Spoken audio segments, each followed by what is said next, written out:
de médecin, souvent je prends aussi la métaphore de la pharmacie. Si tu as mal au genou, tu peux prendre un Doliprane ou tu peux prendre plus en fonction de ta douleur, en fonction de ton usage. Structurer, c'est ça, c'est de dire, cher client, quand vous voulez faire du 5, quand vous voulez faire du 7% par an, on va construire un outil qui est adapté plutôt que de vous faire utiliser quelque chose qui n'est pas useful. Voilà. Les cordonniers, est-ce que c'est les mieux chaussés ou pas ?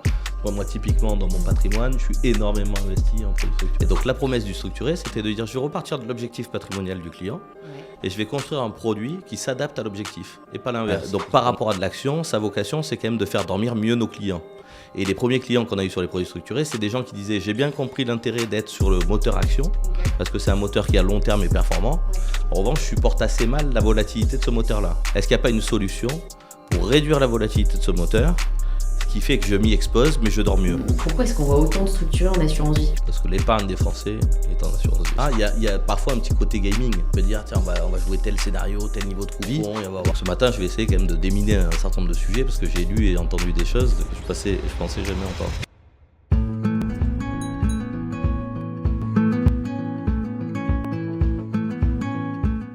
Bonjour à tous, aujourd'hui dans Argent Compté, on s'attaque à un sujet qui intrigue autant qu'il divise, les produits structurés. Un marché en pleine explosion, plusieurs dizaines de milliards d'euros distribués chaque année en Europe, porté par la quête de rendement dans un environnement longtemps marqué par des taux bas et désormais une volatilité qui ouvre de nouvelles opportunités. Mais derrière cette croissance, une réalité plus nuancée, des produits souvent mal compris, parfois mal distribués et régulièrement pointés du doigt pour leur complexité et leurs frais. Pour en parler, j'ai le plaisir de recevoir Pierre Guis de Zénith. Pierre est un spécialiste reconnu du sujet avec une vision très concrète de la manière dont ces produits sont construits, structurés et proposés aux investisseurs. Avec lui, on va essayer de dépasser les idées reçues, comprendre ce qui se passe réellement sous le capot des structurés et surtout répondre à une question simple, est-ce que les produits structurés sont de bons outils d'investissement ou de mauvaises surprises bien emballées ? On a déjà la réponse. Petit disclaimer avant de commencer, ce podcast est un contenu d'information et pas une recommandation d'investissement. Les produits structurés sont des instruments complexes qui comportent des risques de perte en capital et qui ne sont pas adaptés à tous les profils. Comme toujours, faites vos propres recherches et si nécessaire, rapprochez-vous d'un professionnel avant de prendre une décision.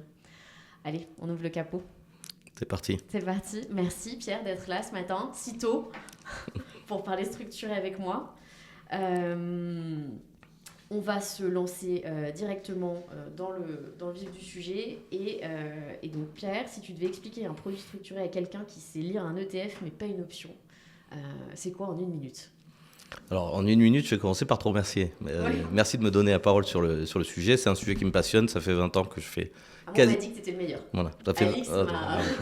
Je sais pas, mais en tout cas, ça fait 20 ans que je fais quasiment que ça. Donc, c'est un domaine que je connais bien. Et que j'ai bien lié avec le monde de l'épargne, parce que quand on parle de produits structurés ou d'outils de manière générale, c'est lié au monde de l'épargne.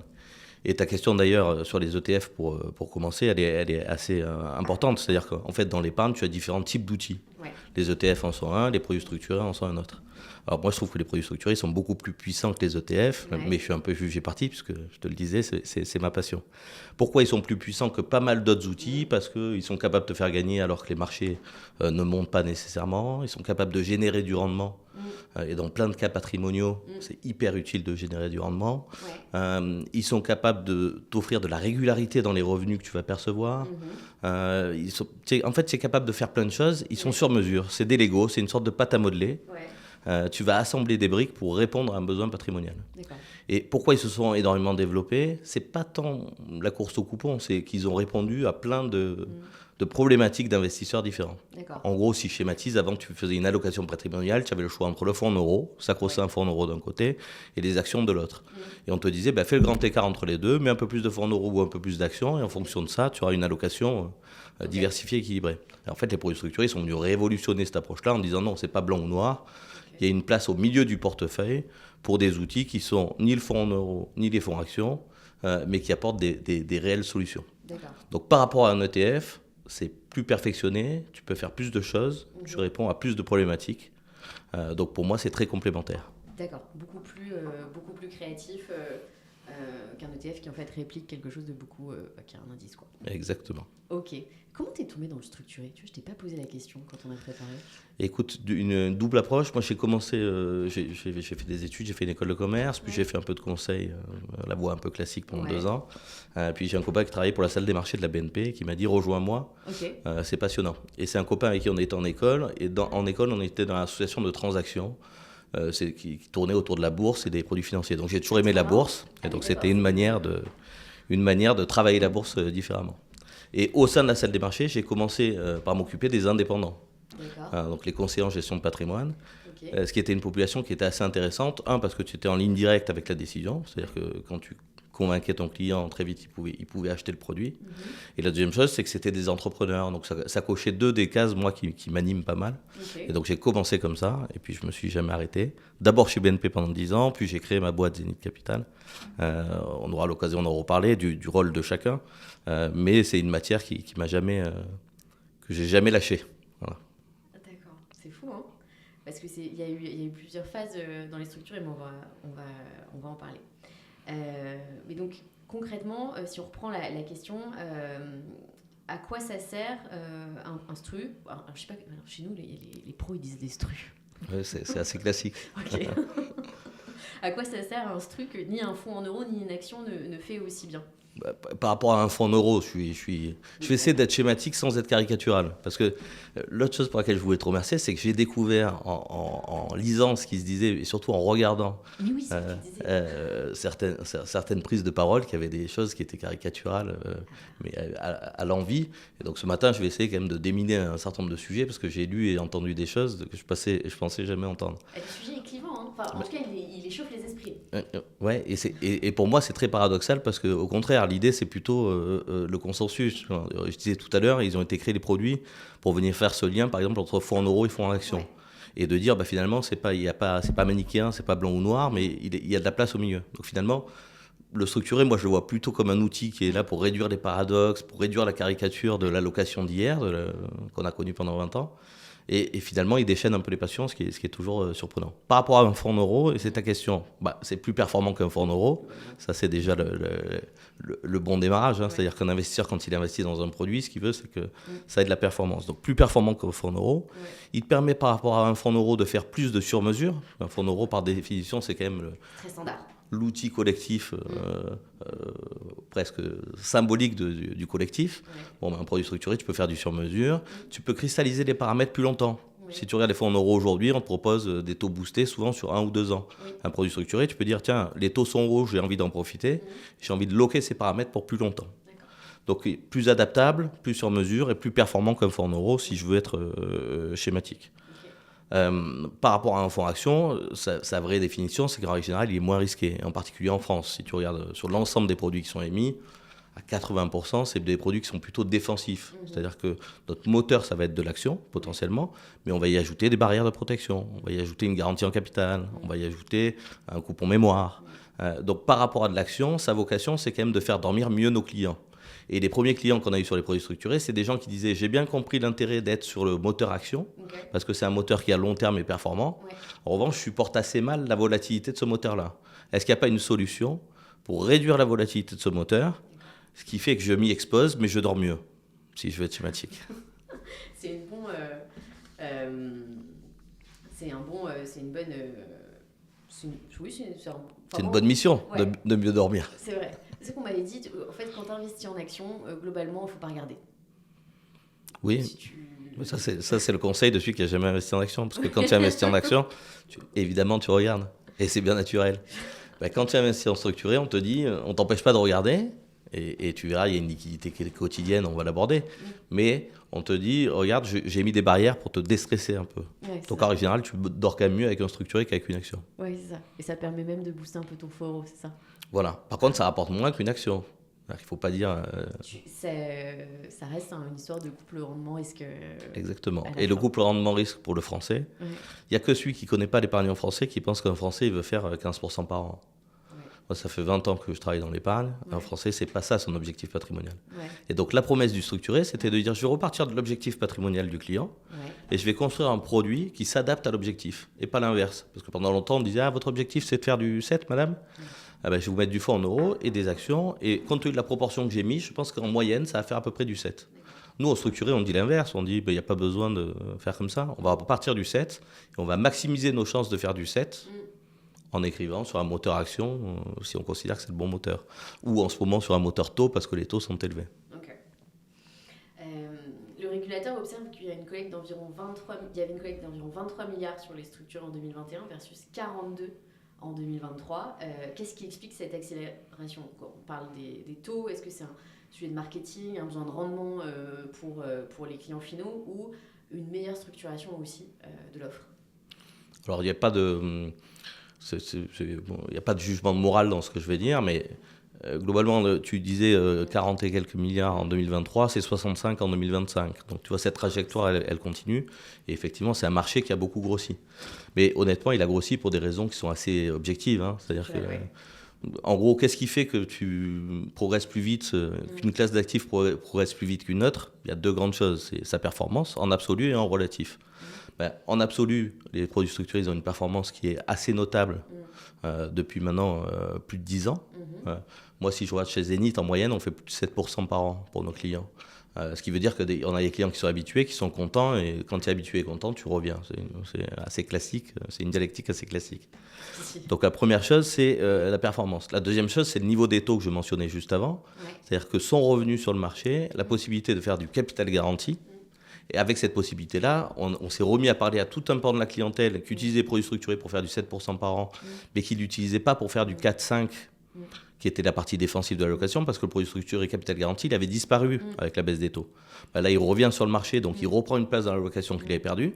Ça, grosso modo, entre 2021 et 2023, le doublement quasiment du marché s'explique comme ça. J'ai des produits capital garanti qui reviennent, et avec ces produits-là, une nouvelle place dans l'allocation qui m'est confiée par les conseillers. Première chose. Et la deuxième chose, c'est que ce capital garanti, il a aussi permis de faire revenir sur ces produits-là des institutionnels qu'on avait un peu perdus. D'accord. Parce que par statut, parfois, ils sont obligés de faire du capital garanti, ils n'avaient plus d'offres, donc ils n'en faisaient plus. Et là, ils ont pu à nouveau en faire. Donc finalement, ce marché, il a cru, parce que dans l'absolu, il répond à plein de problématiques actuelles pour plein de clients différents. On dit 65 milliards en France, c'est 250 milliards en Europe, et c'est très utilisé en Asie, c'est très utilisé aux US. Donc, si tu veux, c'est assez général. Donc, parfois, j'entends des clients qui disent « Ah non, mais moi, les structurés, j'aime pas. » Bon, première ineptie, parce que les structurés, il y en a tellement différents que c'est un peu basique de dire « j'aime » ou « j'aime pas ». En fait, c'est plus compliqué que ça. La deuxième chose, c'est de dire « c'est très français ». Pas du tout. C'est mondial. Il y a une typologie de produits qui sont plus français. Enfin, en Asie, tu n'achètes pas la même typologie de produits qu'en Europe. Je parlais tout à l'heure de l'épargnant français qui est assez averse au risque. Donc en France, on a plutôt des produits défensifs. Là où en Asie, on va avoir plutôt des produits offensifs parce qu'on a des gens qui sont beaucoup plus joueurs, entre guillemets. Mais donc cette croissance, elle est partout. Et en relatif par rapport aux autres classes d'actifs, on a aussi bénéficié de classes d'actifs qui ont moins bien fonctionné. On parlait de la remontée des taux, ça a été assez difficile pour l'immobilier. Et donc il y avait tous des produits de rendement sur l'immobilier qui ont été moins présents et la collecte s'est reportée sur la partie structurée. Si je prends les actions ou les obligations 2022, c'est une année qui est quand même dure, on l'a oublié parce que maintenant tout va très vite. Mais 2022, les marchés actions ne sont pas bons, les marchés obligataires ne sont pas bons. Donc dans ton allocation, ta partie action et ta partie obligation, elle ne remplit pas son rôle. Les structurés fonctionnent assez bien parce qu'ils sont sur des périodes un peu plus longues. Tout ça, en relatif, ça fait que les gens se reportent aussi sur la classe d'actifs qui fonctionne le mieux. Donc il y a eu plein de... tu as un faisceau tu as un réseau de circonstances qui font que ça... Parce qu'il y avait eu un pic de structurés il y a 20 ans. Oui, mais qui n'a rien à voir avec la place que ça occupe aujourd'hui, effectivement. Non, moi je pense que les fondamentaux, ils sont quand même assez solides entre les services que ça rend à nos clients et notamment l'utilisation du capital garanti qui a aussi permis au marché de s'élargir de manière un peu naturelle. Le gâteau, il a grossi aussi sur cette promesse-là. Donc tu dirais que c'est une démocratisation assez saine, pas vraiment une course au coupon dans le sens où c'est vraiment la partie capital garanti qui se... Oui, sur les grands enjeux, quand on regarde les grandes masses, évidemment. Après, tu peux toujours trouver des cas particuliers de gens qui ont fait la course au coupon, de gens qui ont pris trop de risques. Voilà, quand on veut caricaturer, c'est ce que je te disais, tu trouves toujours le mouton noir. Mais la réalité d'un marché de cette taille-là, avec une progression pareille, c'est plutôt des conditions objectives qui ont fait qu'il a grossi. La performance et l'attractivité relative versus les autres classes d'actifs. Si on doit vraiment aller dans le truc très définition, typologie du structuré, les structurés, c'est une classe d'actifs ou c'est une technique d'ingénierie appliquée à n'importe quel sous-jacent? Alors, c'est pas une classe d'actifs, c'est la classe d'actifs de l'humilité. Moi, De l'humilité? Ouais. Pour moi, c'est la grande formule, mais je trouve que ça résume assez bien ce qu'on fait depuis 20 ans. Pourquoi ? Parce que finalement, par rapport à l'image que ça a, souvent tu entends parler de produits structurés, tu te dis c'est le trader qui prend énormément de risques tout seul, qui a beaucoup de panache et qui va faire x5 sur l'argent que tu lui as confié. Finalement, quand tu regardes la réalité du structuré en France aujourd'hui, c'est plutôt des produits défensifs sur lesquels on va mettre des barrières. Toutes les barrières à moins 50%, c'est pas parce qu'on pense que le sous-jacent ou le marché va perdre 50%. C'est parce que typiquement, on se dit, pour mieux dormir la nuit, moins 50, c'est un seuil qui est psychologique. Okay. Donc en fait, le structuré, il est plutôt construit comme ça. C'est-à-dire que c'est beaucoup moins flamboyant que ce qu'on imagine. Ouais. On part de l'objectif patrimonial et on se dit, comment j'ai le plus de chances de le réaliser. Ouais. Donc, je reprends mon exemple de tout à l'heure. J'ai un client qui veut faire du 7% par an. Ouais. Moi, ma seule mission, c'est de dire, pour faire du 7, quel risque il est obligé de prendre. Oui. Tout le risque additionnel, je n'en veux pas, puisque je capte son rendement à 7. Okay. D'accord ? Je ne vais pas lui offrir plus que ce qu'il veut, en échange de quoi je vais le protéger au maximum. Donc, parfois, les métaphores, parfois, ça marche bien, mais typiquement, tu as un bonsaï chez toi, tu veux le tailler, tu ne vas pas prendre une tronçonneuse, tu vas prendre un outil adapté. Ouais, le structuré, c'est ça, c'est de dire finalement, cher client, quand vous voulez faire du 5, quand vous voulez faire du 7% par an, on va construire un outil qui est adapté, plutôt que de vous faire utiliser quelque chose qui n'est pas, qui est pas useful. Voilà. Donc l'autre métaphore, c'est le golf. Je dis souvent, au golf, quand tu veux faire 20 mètres, tu veux que ta balle fasse 20 mètres, tu ne prends pas un driver, parce que le driver, c'est fait pour faire beaucoup plus. Bon, en finance et en produits structurés, c'est la même chose. Ce qu'il faut, c'est que ton outil il soit adapté à ton objectif. Okay. Moi, je suis fils de médecin, souvent je prends aussi la métaphore de la pharmacie. Si tu as mal au genou, tu peux prendre un Doliprane ou tu peux prendre plus en fonction de ta douleur, en fonction de ton usage. Enfin, en structuré, c'est la même chose. Ouais. Oui, ce que j'allais dire, c'est le structuré. Je voyais anesthésie, j'allais dire c'est la péridurale du. tu t'anesthésies un bout du risque, quoi. Bah, oui, en tout cas, alors, dans l'anesthésie, ce dont il faut se méfier, c'est qu'il n'y ait pas de mis-selling. Le risque. De la péridurale, c'est plus ciblé. Le risque, c'est le mis-selling. En revanche, sinon, c'est effectivement ça. C'est de dire comment j'anesthésie pour moins ressentir la peur, ou en tout cas pour. Voilà. Okay. Après, le risque, il existe dans ces produits-là. Hein. On a parlé des produits capital garanti, mais il y a plein de produits qui sont des produits avec des barrières de protection, ce qui veut quand même dire que le risque, si la barrière se réalise, si l'événement se réalise, tu vas perdre en capital. Et ça, il faut être hyper clair dessus. Oui. Et d'ailleurs, souvent, parfois, le procès qui est fait au structuré, c'est pas tant le produit, son utilité, son rendement, son résultat, mais la manière dont il a été vendu. Mais aussi parce que la manière dont il a été vendu, c'est souvent le réflexe du client déçu, du client malheureux. Vaste sujet. Quels sont les 3 formats que le grand public rencontre le plus ? C'est Autocall, plutôt Athéna, Phoenix, les fonds à formule, plutôt les produits d'indexation. Comment tu différencies tout ça ? Alors, il y a les Athéna et les Phoenix, c'est les best-sellers de la classe d'actifs. C'est-à-dire que c'est avec ces formules-là que la classe d'actifs c'est le plus développé. Okay. C'est les formats qui sont le plus connus. Et c'est les formats qui sont intéressants parce que, je te disais en introduction, ce qui est intéressant dans nos produits structurés, c'est le cas d'usage, à quoi ça sert. Et c'est des formats qui ont été très utilisés sur les cas d'usage qui sont les plus développés chez nos clients. Nos clients, c'est des gens qui se disent « Tiens, j'ai vendu mon entreprise, je veux générer du revenu complémentaire. Donc, je veux une solution pour que mon argent travaille et que ça me génère du revenu. Donc, je veux du coupon. Et si je veux du coupon, le Phoenix, c'est quelque chose de très adapté parce qu'il va délivrer du coupon. Des clients qui disent ce revenu complémentaire, je veux bien qu'il dépende d'un moteur action, mais même si le marché baisse, je veux pouvoir quand même continuer à toucher du coupon parce que moi, c'est un revenu complémentaire qui me permet de vivre. Le Phoenix, il te permet de toucher du coupon même quand les marchés sont baissiers, en attendant un retour à meilleure fortune. Donc, le Phoenix, il est très utile pour cette raison-là. Donc, il s'est énormément développé pour ça. L'Athéna, ça vient d'une idée assez simple, qui est de dire, en fait, le client lambda français, quand il a investi en bourse, tu me demanderas, moi j'ai fait l'exercice sur mes parents, tu le feras sur les tiens. Mon père me dit, la bourse, il est médecin, donc fatalement, c'est pas son univers. Il me dit, si, une fois, j'avais acheté l'action BNP Paribas. L'action BNP Paribas a baissé, je me suis dit, mais quel âne d'avoir acheté cette action-là. J'ai mal dormi. Quand l'action BNP Paribas est revenue au seuil auquel je l'avais acheté, je l'ai tout de suite vendu, en me disant, ouf, je m'en sors. Donc, résultat, son expérience en action, c'est, je suis rentré au mauvais moment, j'ai mal dormi parce que c'est pas mon truc.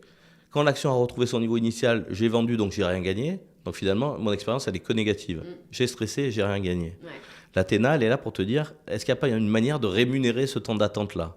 Est-ce qu'un client qui fait exactement le schéma que je viens de décrire, il y a une manière pour que, même s'il a stressé, il est stressé un peu moins, et surtout qu'en sortant, son temps d'attente, son temps de stress ait été rémunéré. Ouais. L'Athéna, c'est ça. Okay. J'achète une Athéna sur BNP Paribas, l'action baisse, elle met 3 ans à retrouver son niveau initial. Imaginons que le coupon, ça soit 7, je reste là-dessus. J'ai attendu 3 ans, je touche 3 fois 7, je touche 21% de coupon. Et donc, c'est une expérience qui est sensiblement différente de la première que j'ai décrite. Bien sûr. C'est-à-dire que ton temps d'attente, c'est 3 ans. Tu récupères 21% à la fin, donc tu n'as pas l'impression d'avoir perdu ton temps, il a été rémunéré. Et en plus, on t'a capé ton rendement à 7, mais parce qu'on avait mis une protection sur BNP à moins 50. Okay. Ce qui veut dire que les 3 ans où mon fameux père avait mal dormi, ben là il a mieux dormi parce que même si BNP Paribas avait fait moins 20 ou moins 25, il se disait, bon, je suis protégé, mon capital n'est pas en risque à l'instant T. Okay. Donc Athéna et Phoenix, tu vois bien, 2 cas d'usage, je rémunère le temps d'attente et je le rémunère avec régularité. Parce que c'est ce qu'on disait tout à l'heure aussi. Tu fais choisir un client, tu lui montres 2 scénarios. Et d'ailleurs, ça existe dans la gestion de patrimoine. Un scénario où il va faire plus 20, moins 12, plus 12, moins 15, tout ça pour arriver à un rendement générique de X. Tu lui proposes le même rendement générique de X avec une régularité, une stabilité dans le rendement. À 99% des cas, il choisit la deuxième partie. Parce qu'en fait, la volatilité du rendement, c'est un facteur de stress pour l'épargnant. Et donc, l'Athéna et le Phoenix, quand ils fixent un niveau de coupon, même capé, ils viennent répondre à un besoin qui est beaucoup plus fondamental que celui juste de rendement, qui est celui de dire est-ce que je peux avoir de la visibilité, de la régularité sur ce que je vais toucher. Un peu de sérénité dans l'investissement. Exactement. Et c'est pour ça que c'est devenu les best-sellers de la classe d'actifs. Et c'est pour ça que c'est la meilleure pub pour cette classe d'actifs, c'est ces produits-là. Le produit d'indexation dont on parle, on peut dire fonds à formule, mais c'est plutôt produit d'indexation dans l'esprit. Là, c'est de dire, il y a quand même des moments de marché où je n'ai pas envie d'être capé dans mon rendement, voire j'ai envie d'avoir du levier. Je prends l'exemple actuellement. Actuellement, c'est la crise sur les marchés, la guerre au Moyen-Orient, les taux sont élevés, le pétrole est élevé. Et donc, il y a des actions qui ont beaucoup baissé. Et sur certaines actions, tu peux te dire, selon moi, elles ont trop baissé par rapport au contexte. Dans ce cas-là, je vais profiter du point d'entrée, je vais m'indexer à ces actions-là et je vais mettre un levier, c'est-à-dire je vais acheter LVMH, mais LVMH, je ne veux pas juste la performance de LVMH, je veux 150% de la perf de LVMH. D'accord ? Donc le produit d'indexation, il sert à ça, à dire je ne suis pas toujours capé en produit structuré, comme c'est du sur-mesure et que c'est des Lego, tu te souviens de ce qu'on disait en introduction, je peux avoir une indexation qui est beaucoup plus importante et donc de temps en temps, c'est bien d'en profiter. Dans les 2 cas, Athéna comme Phoenix, comme produit d'indexation, ce qui est très important de rappeler à ceux qui nous écoutent, c'est qu'un des avantages de structurer, c'est que comme tu le construis à ta main, tu peux aussi le construire dans des moments avec une grande réactivité. Donc ça te permet de t'adapter au paradigme de marché, aux paramètres. Ça, c'est une des grandes forces. C'est-à-dire qu'on parlait tout à l'heure des ETF. L'ETF, il va répliquer de manière un peu systématique la même stratégie. Nous, notre conviction en structuré, c'est quand même qu'en fonction des moments, tu n'as pas envie de faire la même chose. Les taux ne sont pas au même niveau, donc quand les taux sont à 1, c'est difficile de faire du capital garanti. Quand ils sont à 3, c'est plus facile. Donc à ce moment-là, tu t'adaptes. Et donc la capacité à retourner sa veste, mais dans le sens positif, elle est très bien incarnée par la classe d'actifs et c'est un de ses succès aussi, cette réactivité. Oui, le côté très agile, très malléable. Exactement. Pourquoi est-ce que le marché est massivement autocall, si c'est bien le cas dans ta pratique ? Alors, il est massivement autocall. Alors parfois, ça, j'ai découvert ça, on disait tout à l'heure parmi les caricatures, j'ai découvert une personne qui analysait 2 produits, un qui était collable. Donc collable, c'est l'émetteur, la banque émettrice qui choisit de te rappeler ou non. Et il disait, c'est un scandale que ça soit dans la main de la banque. Oui, si on l'a laissé dans la main de la banque, moi aussi, je ne trouve pas que c'est toujours un avantage. Mais le fait de l'avoir laissé dans la main de la banque, ça t'a permis d'avoir soit une meilleure protection, soit un meilleur coupon. Donc c'est un prêté pour un rendu. Enfin, je veux dire, tout ça n'est pas gratuit. Donc le collab, il a des inconvénients, mais il a aussi des avantages. L'autocollable, l'autocall, les conditions de rappel sont objectives. Donc ça, c'est une des grandes forces du produit structuré, c'est que c'est un contrat qui est fixé à l'avance. Pourquoi ça a du succès, et peut-être que j'aurais dû commencer par là, c'est parce que c'est une des rares classes d'actifs où tu as une obligation de résultat. C'est-à-dire que tu fixes les paramètres que tu vas regarder et tu dis, si tel scénario se réalise, alors voilà ce que j'aurai. Donc ça, c'est de nature à rassurer pas mal l'épargnant, et notamment l'épargnant français, de se dire j'ai un cadre qui est très défini. Et surtout, ça le rend très complémentaire de toutes les autres classes d'actifs, parce que c'est la seule classe d'actifs où tu as une obligation de résultat comme celle-là. Donc l'autocall, pourquoi il est sympathique? C'est parce qu'on te dit à l'avance, dans un an potentiellement, si telle condition se réalise, alors le produit s'arrête et je récupère mon capital plus un coupon. Ouais. Pourquoi c'est toujours une bonne nouvelle, quoi qu'en disent les esprits chagrins? Parce que quand le produit s'arrête, c'est que tu as gagné. Donc pour toi client, ça veut dire que tu récupères ton capital, le coupon et la liberté de te reposer la question de ce que tu vas faire. Oui. Pour toi distributeur, c'est une bonne nouvelle parce que ça te permet d'avoir un axe de communication positive avec ton client. Et les distributeurs, c'est de ça dont ils sont friands. Oui. Ils veulent pouvoir revoir leurs clients et leur dire, regardez ce que je vous avais fait acheter, ça a très bien fonctionné, c'était une très bonne idée, félicitons-nous conjointement et repartons ensemble. Et évidemment, parce que dans l'autocall, ces produits-là, la marge de distribution notamment, elle se fait à l'entrée. Et donc, pour un distributeur, replacer l'argent de son client, ça veut dire potentiellement regagner de l'argent sur cette partie-là. Mais c'est très français de se dire, si c'est une bonne nouvelle pour le distributeur, alors c'est une mauvaise nouvelle pour le client. Ouais. Pas du tout, en fait. Ça peut être une très bonne nouvelle pour les deux. Et pourquoi l'autocall, c'est énormément développé? Parce que c'est une bonne nouvelle pour les deux. D'accord. Mais si je me mets dans la position du client, c'est toujours une excellente nouvelle qu'on te redonne le choix de faire à nouveau quelque chose. Enfin, je veux dire, il n'y a rien de plus... C'est comme parfois, j'entends dire, les produits structurés, c'est pas liquide. Mais comment ça, c'est pas liquide? Il y a une valeur liquidative qui est quotidienne. Alors, cette valeur liquidative, elle dépend des paramètres. Donc, parfois, elle est moins favorable. Ouais. Donc, les gens disent, mais si elle est moins favorable, ça veut dire que c'est pas liquide. Non, non. Si elle est moins favorable, ça veut dire qu'elle existe. Si elle existe, ça veut dire que c'est liquide. Donc, la bonne nouvelle, c'est que c'est liquide. Ouais. Maintenant, est-ce qu'on l'achète pour l'arbitrer au bout d'un mois, au bout de 3 mois, au bout d'un an? Évidemment, non, c'est pas ça. D'accord. Et à ce titre, les autocolls, c'est des dates de rendez-vous que tu prends à l'avance, qui sont fixées, des conditions objectives de rappel, et donc personne n'est pris, entre guillemets, en traître. C'est-à-dire que pour un client qui n'a pas envie d'être autocollé, c'est-à-dire qui n'a pas envie d'être appelé par anticipation, c'est aussi possible. Il y a sur le marché des produits qui ne sont pas autocolls. Je donne un exemple qui remonte un peu, qui ne nous rajeunit pas, enfin, en tout cas moi, 2008 grande crise, volatilité extraordinaire, très forte. Qu'est-ce que font nos clients les plus éduqués à ce moment-là? Ils se disent, ce niveau de volatilité, je veux en profiter, je veux le cristalliser, mais pour plus longtemps. D'accord. Donc je ne veux pas être appelé au bout d'un an. Okay. Parce que les coupons que j'associe au risque que je suis en train de prendre, ils sont stratosphériques. Donc je veux être appelé au bout de 3 ou 4 ans. Okay. Parce que j'ai envie d'en profiter pendant 3 ou 4 ans. Okay. C'est possible, c'est du sur-mesure. Okay. Donc personne n'est obligé de rien. Moi je trouve que l'autocall, c'est une bonne nouvelle pour tout le monde. Oui, c'est un peu au casino, c'est apprendre à partir quand tu as gagné, quoi. Exactement. En tout cas, c'est apprendre à te reposer la question. Ouais. On est dans une période d'élection. C'est comme si tu disais, mais en fait, chaque année, je vais vous donner la possibilité de remettre pas votre titre en jeu, de changer un peu d'esprit. Alors les gens disent, oui, mais alors si c'est ça, il faut faire des produits beaucoup plus courts. C'est-à-dire que ça ne sert à rien de faire des produits 10 ans, autocollables au bout d'un an. C'est antinomique. Pas du tout. Parce que quand tu t'engages pour 10 ans, à la base, tu monétises ce temps. C'est-à-dire que quand la banque va émettre le produit, toi, tu vas lui donner de l'argent et tu vas dire, cet argent, je vous le confie pour 10 ans maximum, avec la possibilité qu'il revienne entre-temps. Comme tu lui prêtes sur le long terme, ce prêt de long terme, elle le rémunère mieux que si tu prêtais à 1 an. Donc, en fait, c'est une très bonne idée de prêter sur du long terme, même si tu donnes des occasions de sortie anticipée. Voilà. En tout cas, bon, tu auras compris que moi, je suis fan de... Je suis fan de l'autocall, parce que moi, finalement, je suis dans le conseil et le courtage de ce truc-là, je suis un peu au milieu de tout. C'est-à-dire qu'à la fois, le sort du client final, il m'intéresse au premier point, parce que c'est lui notre client, et c'est lui qui fait que la classe d'actifs se développe. Et c'est vrai que nos distributeurs, ils apportent beaucoup de conseils, parce que c'est des produits à valeur ajoutée. Donc, il faut aussi qu'ils soient rémunérés pour le conseil. Il y a parfois pareil dans les gens qui analysent le marché des produits structurés, qui te disent, c'est pas toujours facile à comprendre, mais c'est souvent des produits qui sont conseillés. Oui. C'est-à-dire que et ce conseil, il se paye et c'est normal. Oui, c'est tous les sujets. Si on est un peu plus sur la partie mécanisme, on avait le point structuré, obligation plus option. Concrètement, t'achètes quoi, quand et pourquoi? Alors moi, j'achète rien. mais la banque va acheter. Et la banque va acheter de quoi honorer le contrat qu'elle a fait signer à son client. D'accord. Donc la banque émettrice, elle est assez importante dans ce dispositif-là. Hein. Non, mais nous, en tout cas, dans la partie conseil, il y a un gros sujet sur le risque émetteur.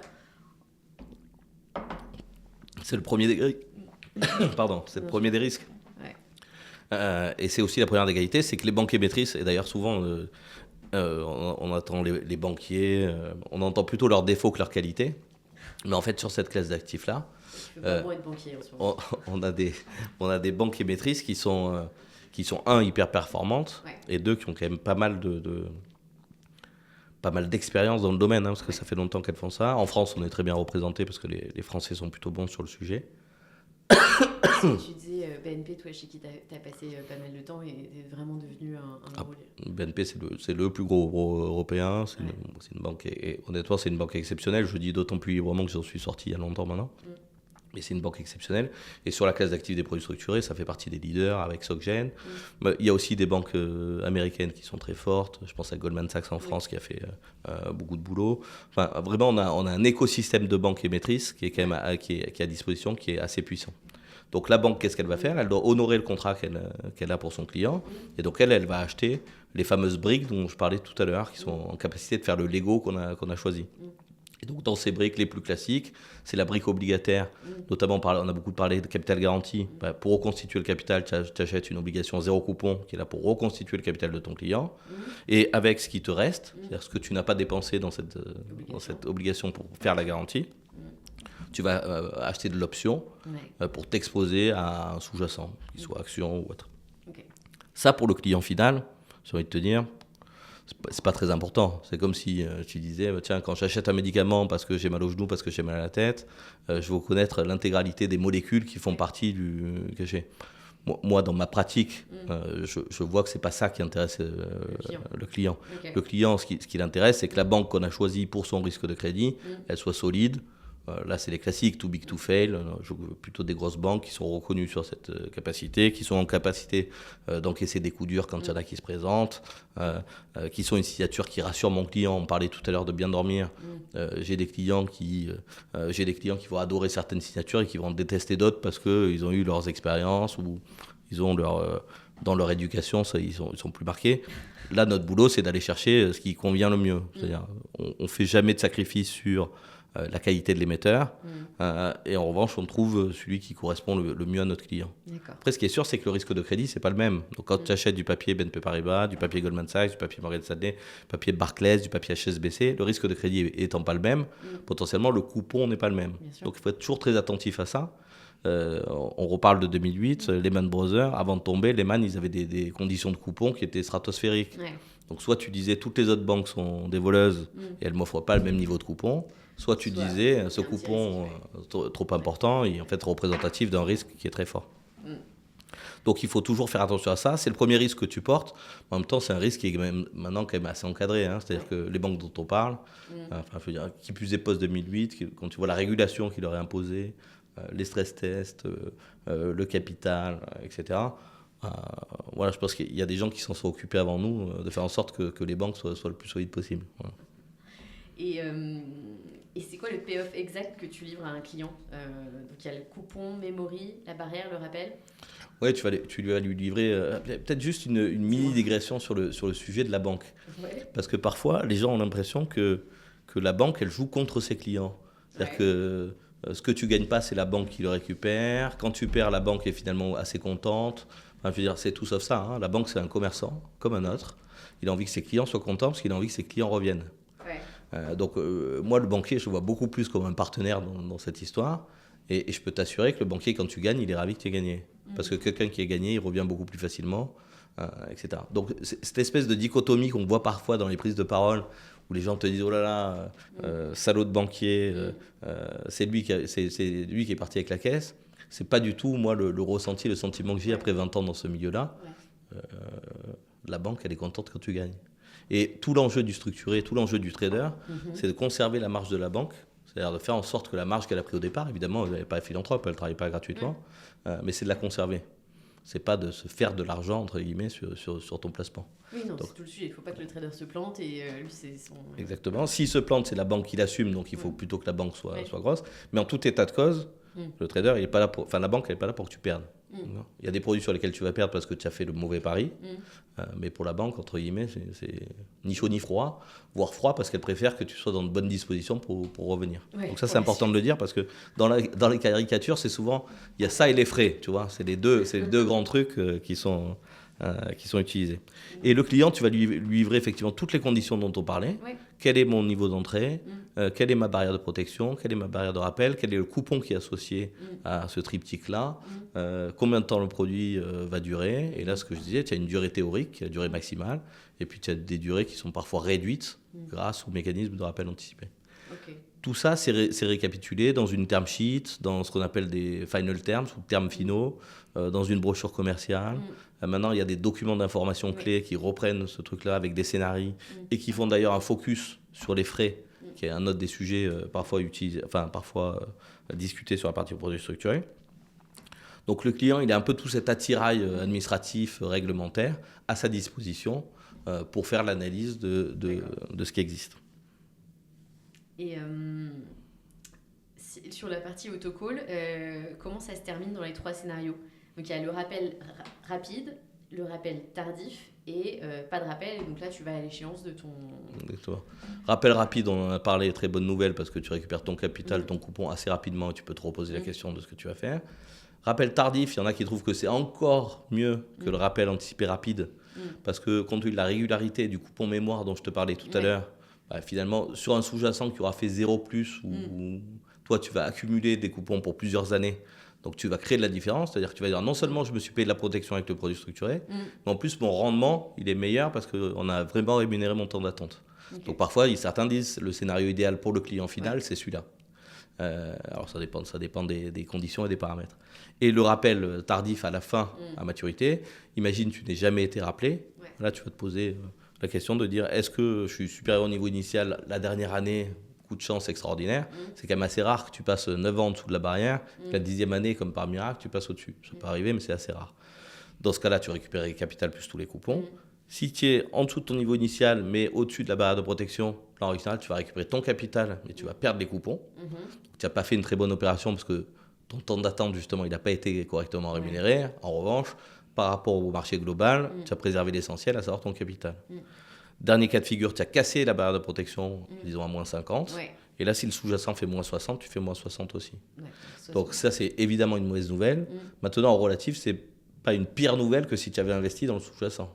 Parce que finalement, tu n'as pas un levier sur la baisse du sous-jacent. Tu fais juste ce que le sous-jacent fait. Donc si je reprends mon exemple de tout à l'heure sur la LVMH, tu as joué la hausse, ça ne s'est pas produit. Imaginons que tu aies cassé la barrière de protection. Tu vas perdre en capital, mais pas plus que si tu avais acheté l'action LVMH au moment où tu as jugé que c'était une bonne idée d'acheter le produit. Ok, d'accord. Donc l'arbitrage entre l'action et le produit structuré n'était pas forcément une mauvaise idée, quoi. Exactement. Si Exactement. Okay. Donc ça, on va dire que c'est 3 grands scénarios. Après, je sais que c'est un secteur où il y a beaucoup d'innovation. Il y a ce qu'on appelle les airbags. Les airbags, c'est la capacité entre 0 et moins 50, la fameuse barrière, de quand même verser tout ou partie du coupon parce que tu as acheté une option au début qui te permet de le faire. D'accord. Donc, confère le sur-mesure et confère le fait de dire c'est dur en structuré de dire j'aime ou j'aime pas. Alors, en général, c'est trop binaire. Bon, ben voilà, il y a des produits qui vont bien fonctionner. Il y a des mécanismes en plus qui peuvent te permettre d'adoucir le remboursement final. C'est marrant sur les sujets de la durée. L'AMF a sorti une étude l'année dernière ou il y a 2 ans et ce qui était dit, c'était que plus de 90% des produits se clôturent avant la durée maximale et 80% avant 3 ans. Est-ce que c'est cohérent avec ce que tu vois encore aujourd'hui? Oui. Ouais, aujourd'hui, c'est à peu près ça, parce qu'on a été dans des marchés qui finalement étaient assez porteurs. Donc ces stats, elles ne me choquent pas, et je trouve que c'est assez représentatif de ce qui se fait sur le marché français en distribution. D'où l'intérêt de rappeler que quand j'ai rappelé pour le client, c'est un problème de risque que de se reposer la question. On appelle ça, en structuré, ils appellent ça le risque de réinvestissement. Donc c'est pour te dire jusqu'à quel point... Qu'est-ce que ça coûte? Jusqu'à quel point on pousse le vice. C'est-à-dire qu'on dit, cher client, vous avez investi dans un produit et vous avez gagné, mais on n'est pas sûr de vous avoir rendu service parce que là, maintenant, vous devez réinvestir et peut-être que ce n'est pas le meilleur moment pour investir. Mais si ce n'est pas le meilleur moment pour investir, on ne réinvestit pas, on attend, on place sur autre chose, on se pose la question, on choisit une autre zone géographique. Moi, quand j'achète LVMH aujourd'hui ou BNP aujourd'hui, peut-être que dans 3 ans, j'achète moins parce que je trouve que c'est moins pertinent dans leur business model. Donc finalement, pouvoir se reposer la question, je ne vois pas comment ça peut être considéré comme un mauvais moment. Et je vais même te dire mieux, je vais te prendre un exemple qui moi, J'ai eu beaucoup de succès, mais pas que des succès. Je parlais d'un échec. Covid, les taux sont assez bas. Enfin, on est pré-Covid. Ouais.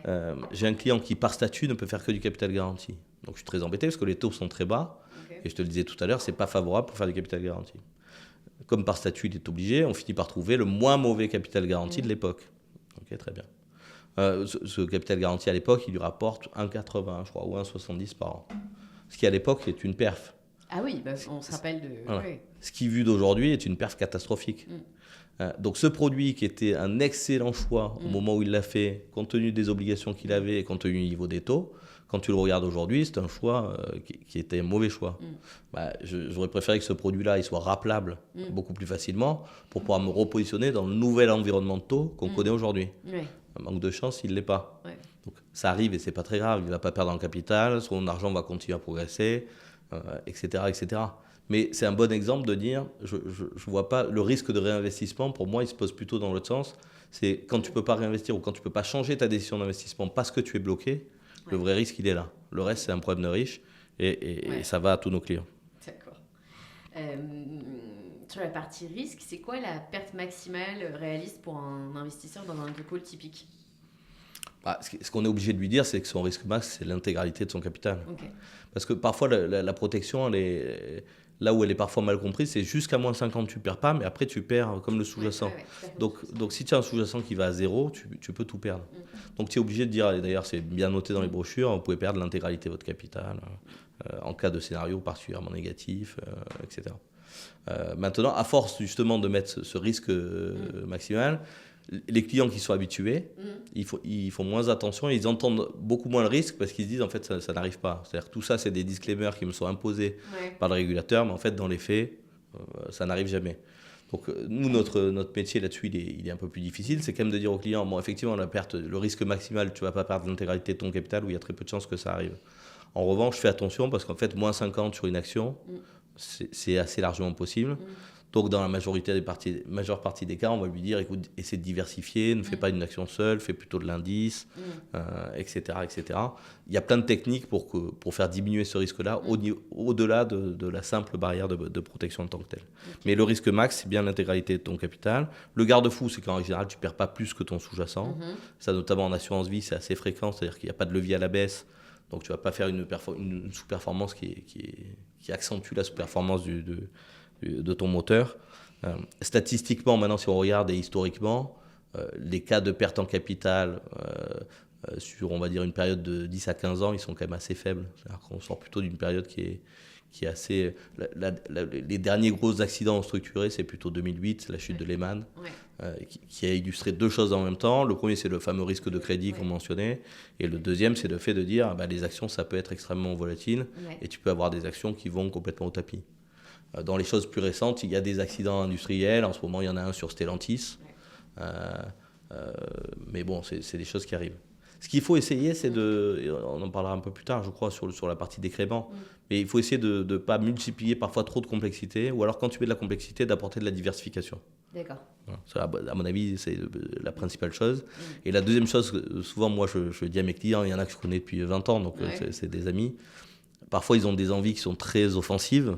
Je lui dis, écoute, ton besoin d'adrénaline, va l'exercer ailleurs, va faire du sport. Mais cette partie-là, la partie produit structuré, c'est pas un échappatoire pour l'adrénaline. C'est-à-dire que, encore une fois, on est plutôt là pour construire un produit qui a le maximum de chances d'arriver à un objectif patrimonial, de répondre au maximum de scénarios et donc de couvrir des choses qui sont improbables plutôt que l'inverse. C'est pour ça que je disais tout à l'heure, classe d'actifs de l'humilité. Je trouve que tu vois, ce qui se passe sur les taux en ce moment, c'est assez révélateur de ça. Les taux sont pas mal montés, on pensait qu'ils allaient baisser, puis ils tardent à baisser, puis la guerre au Moyen-Orient, ça les refait remonter un peu. Et donc finalement, il faut se dire, quand tout le consensus pense que les taux vont baisser, ça n'arrive pas nécessairement.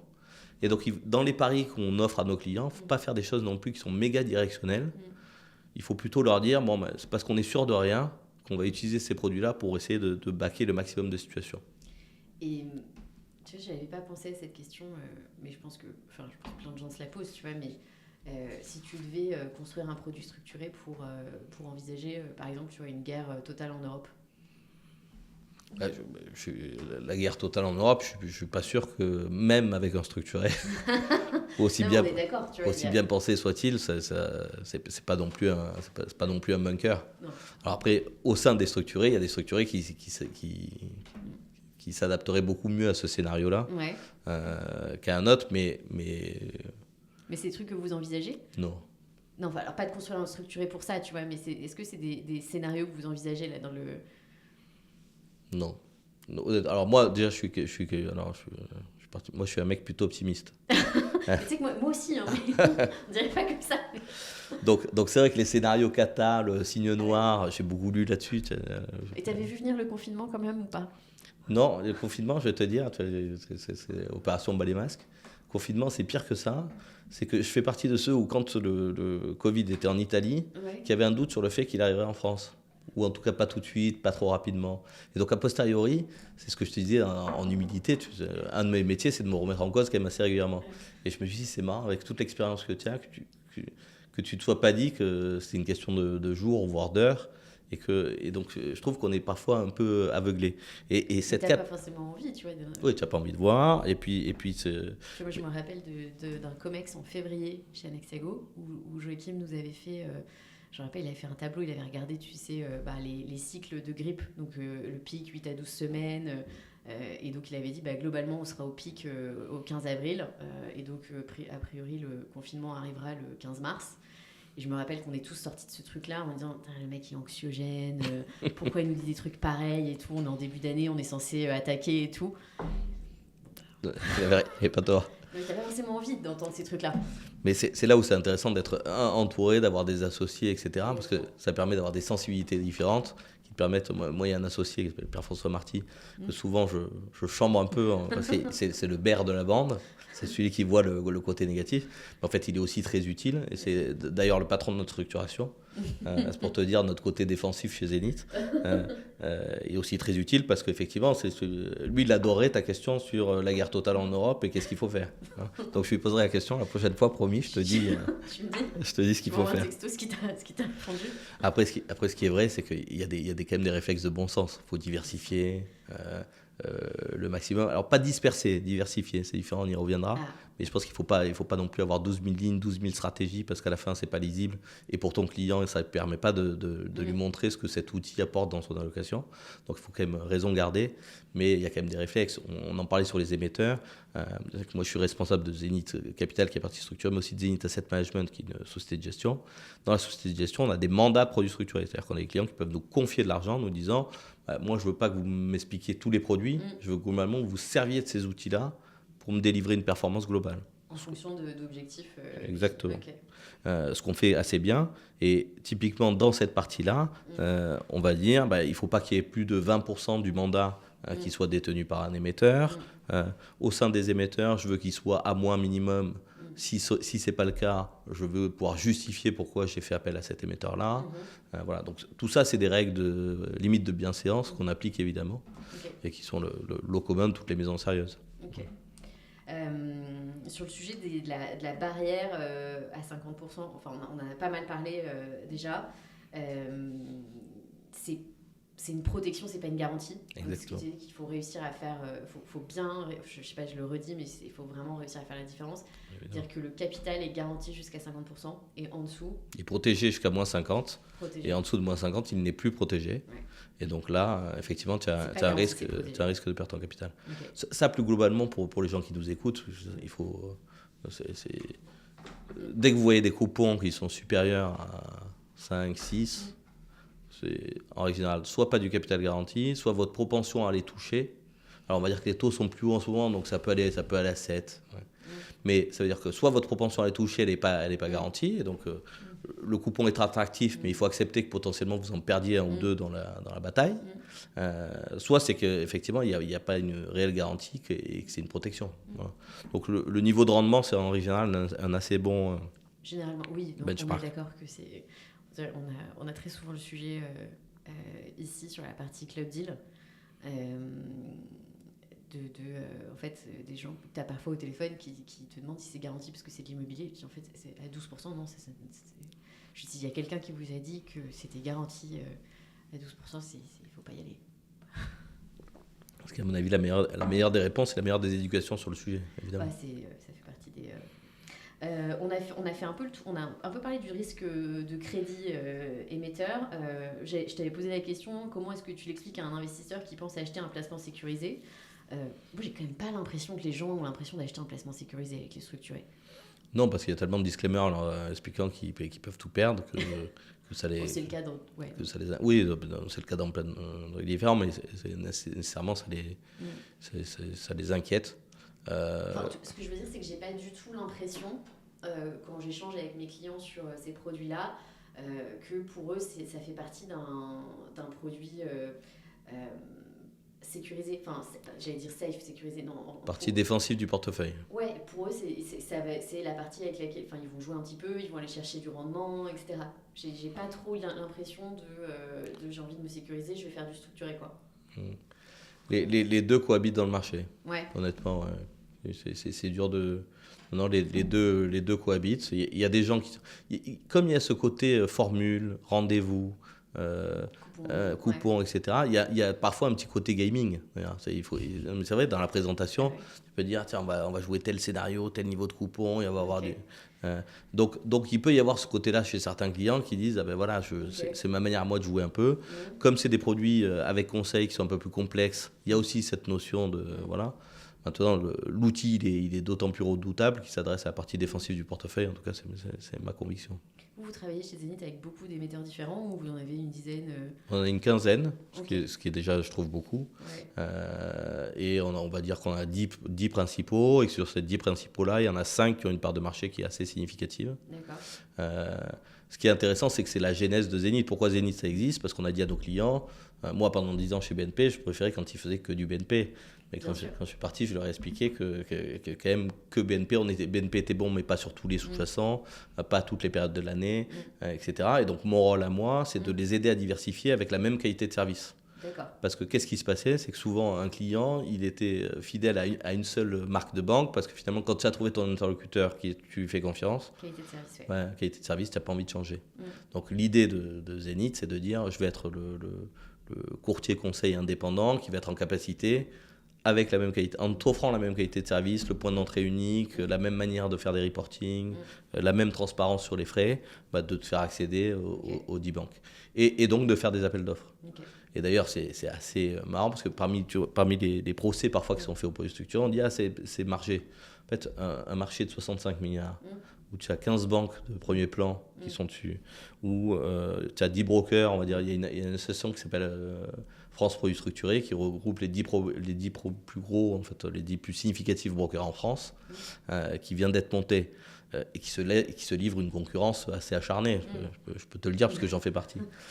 Globalement, tout ça a quand même fait, beaucoup baisser les frais, et 2, il n'y a pas de gabégie sur les frais. Enfin, je veux dire, on a tous fait des études, ou en tout cas un paquet des études de commerce. Ouais. Tu sais que le vrai problème des frais trop important, c'est dans les situations de monopole ou de duopole. Quand il y a un acteur qui a tout le marché ou 2 acteurs qui ont tout le marché et qui se le partagent, c'est là qu'en règle générale, tu as des problématiques sur les frais, la marge qui est prise, etc. Quand c'est un marché de 65 milliards, avec 15 banques internationales, rien que pour la France, 10 brokers significatifs, et je ne t'ai pas parlé des autres, parce que ça ne s'arrête pas à 10. La réalité, c'est qu'il y a beaucoup de concurrence. Et donc, la bonne manière pour nos clients de regarder les frais, de regarder ça, c'est très disclosé dans la documentation d'informations clés. Je veux dire, l'AMF, là-dessus, a fait un boulot considérable sur l'obligation de se discloser, tant mieux. La deuxième chose, c'est qu'il y a une concurrence qui est très importante. Donc, je suis un client aujourd'hui, comparer les produits structurés du moment, comparer les offres, l'offre, elle est assez pléthorique, ça permet d'avoir une bonne idée de ce qui se fait, de ce qui se pratique, de ce qui est intéressant ou pas. Ouais. Et donc, c'est là où je trouve que parfois les gens disent « Ah non, mais produits structurés, il y a trop de frais. » Enfin, donc, toutes les banques prennent trop de frais, tous les brokers qui négocient, font des appels d'offres, prennent trop de frais. Enfin, je veux dire, c'est un peu inaudible, c'est de la discussion de comptoir. Les montants de frais, ils ont baissé ces 20 dernières années sur les structurés? Alors, ils ont baissé, ouais, globalement, ils ont baissé. Ils se sont répartis différemment. D'accord. C'est-à-dire que les distributeurs ont pris un peu le pas sur... on va dire qu'il y a 20 ans, moi, quand j'ai commencé, la majeure partie de la marge était plutôt chez la banque émettrice. D'accord. à juste titre ou pas, mais qui considérait que c'est elle qui faisait quand même une grosse partie du boulot. Elle assurait la formule, elle émettait le produit, elle prenait les positions sur le marché. Elle avait un certain nombre de gens à payer, notamment les traders, qui sont pas si peu chers. Et donc elle conservait une grosse partie de la marge parce qu'elle disait finalement dans cette économie-là, c'est moi qui prends une grosse partie du risque. Et puis petit à petit, les distributeurs sont devenus quand même assez instrumentaux dans la démocratisation de l'offre, dans son accès au client final, etc. Et donc, ils ont récupéré un peu plus une partie de la marge. Et la troisième partie, c'est les assureurs, ou en tout cas les gestionnaires de l'enveloppe fiscale, qui, eux, avaient perdu un peu de poids dans ces économies-là et qui en retrouvent, qui sont de plus en plus chers sur, entre guillemets, sur le sujet, ou en tout cas sur la part de la marge qu'ils aimeraient leur voir revenir. Voilà. Donc oui, la marge globale, elle a plutôt tendance à baisser du fait d'un marché qui augmente, une concurrence qui est plus forte, etc. Toutes les raisons que je viens d'évoquer. Et aussi, elle se répartit un peu différemment. Et le distributeur a pris plus de poids dans l'équation. Et donc, il conserve une partie plus importante de la marge. C'est alors quoi après, le taux de marge sur un produit structuré ? Ça dépend des maturités. Mais on va dire que globalement, moi, j'ai coutume de dire que c'est à peu près 2 fois moins cher que la gestion active. Okay. D'accord. Donc là où la gestion active, elle va te coûter plutôt 2% par an, un produit structuré va te coûter en moyenne moins d'1% par an. Okay. Donc c'est plus cher que les ETF, c'est moins cher que la gestion active. Et parfois, ce qui fait polémique, c'est le fameux autocall, parce que comme c'est des frais qui sont pris à l'entrée, oui, c'est-à-dire que quand ça revient et que tu réinvestis, c'est... Okay. Tu as très bien gagné potentiellement ta vie quand le produit n'a duré qu'un an, quand tu as été le distributeur. D'accord. Mais la réalité, c'est que les intérêts sont un peu alignés. C'est-à-dire que le moment où tu as bien gagné ta vie, ton client l'a bien gagné aussi. Ça, c'est le premier point. Le deuxième point, c'est que le régulateur, évidemment, il regarde tous ces sujets-là. Donc le disclose, il est très transparent. Donc celui qui te dit les frais ne sont pas disclosés, c'est pas clair. C'est quelqu'un soit qui répète ce qu'on lui a dit, et c'est pas le dernier qui parle qui a raison, soit qui ne connaît pas la documentation d'informations clés. Et dans ce cas-là, c'est un vrai problème parce que c'est quand même assez central dans l'acte d'achat de ce produit-là.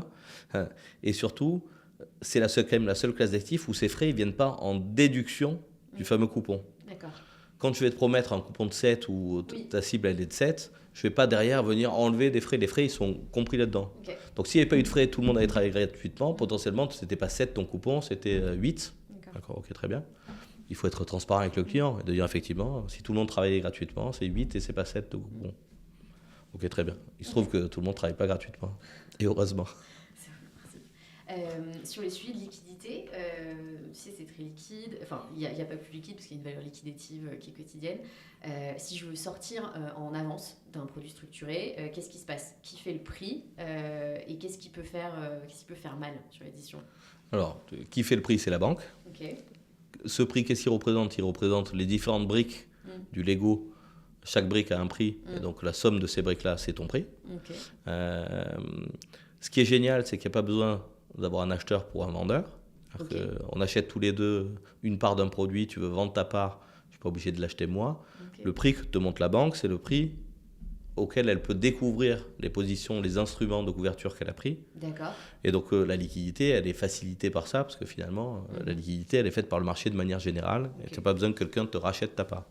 Donc ce n'est pas l'offre et la demande qui fait évoluer ton prix, ce qui est déjà très bien. La deuxième chose, c'est qu'effectivement, tu le mentionnais, la liquidité, elle est quotidienne sur quasi l'intégralité des produits. Et ça, c'est un vrai engagement. Je te disais tout à l'heure, les banques émettrices, elles ont quand même des qualités. Les assureurs les ont obligés à avoir cette liquidité quotidienne. Elles ont fait des efforts stratosphériques pour y arriver parce qu'elles voulaient rentrer en assurance vie. Donc ça, c'est plutôt une bonne nouvelle.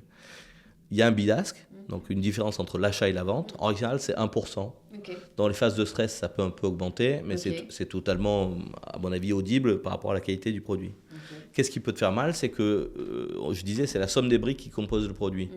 Tu as parfois une brique qui est très sensible à la volatilité. Donc, dans des périodes comme aujourd'hui où la volatilité monte, ton produit va se dévaloriser. Potentiellement, pour un sous-jacent qui n'a pas baissé, ton produit peut se dévaloriser juste à cause de la volatilité.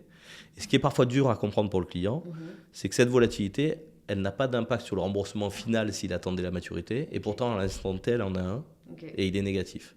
Donc, on a parfois des clients qui nous disent « Ah ben, ça m'ennuie parce qu'en vendant aujourd'hui, je suis pénalisé par quelque chose qui n'a pas d'impact à maturité. » Moi, je vais te dire la vérité, je trouve ça plutôt pas mal. C'est-à-dire que souvent, je dis à mes clients, la valeur liquidative, c'est un peu le prix à payer pour qu'ils gardent en tête que ce n'est pas des produits de trading.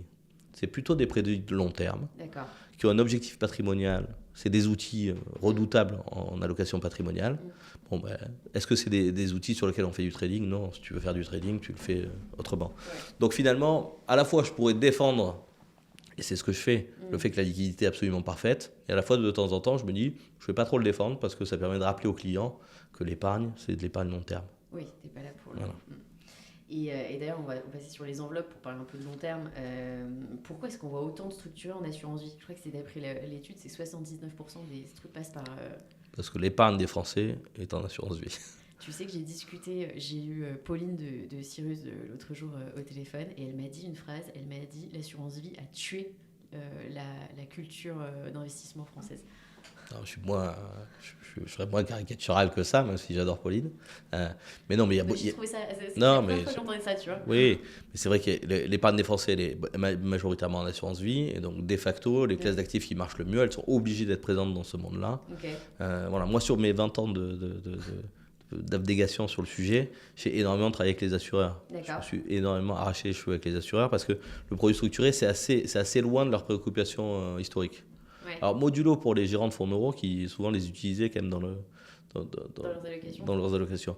Mais on a beaucoup travaillé avec eux pour rendre les produits plus liquides, rendre les produits plus accessibles, former leurs équipes qui étaient, quand tu es assureur, tu n'es pas structureur. Donc voilà, j'y ai passé énormément de temps. Donc finalement, je suis content quand je vois la stat de beaucoup de produits en assurance vie parce que je me dis, avec toute la sueur que j'y ai laissée, au moins ça sert à quelque chose. Mais non, la vraie réponse, c'est que l'épargne étant là, les produits, naturellement, ils vont plutôt se loger là et que c'est quand même une enveloppe qui a plein de qualités. Alors, il y a l'assurance vie française. Assurance vie française, plein de qualités dans l'enveloppe, parfois un peu quelques rigidités, timing de référencement, mutualisation parfois imparfaite, etc., etc. Si on veut voir le verre à moitié vide, mais quand même une offre qui est beaucoup plus importante que ce qu'elle n'était hier, plein de capacités à faire des choses différentes.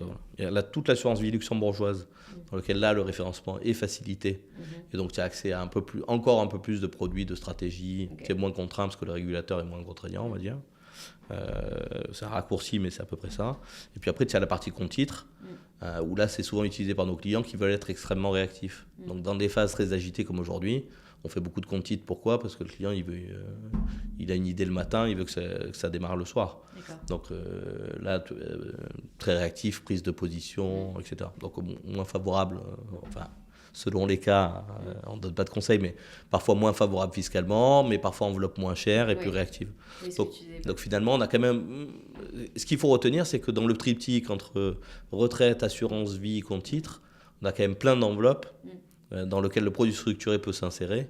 C'est aussi ça qui fait son succès, c'est sa capacité à rentrer dans les enveloppes et à s'adapter aux clients. Ok. Oui, donc peut-être qu'en compte titre, tu as un peu plus de liquidité, c'est peut-être plus transparent, plus facile pour le client, quoi. C'est plus rapide, en tout cas.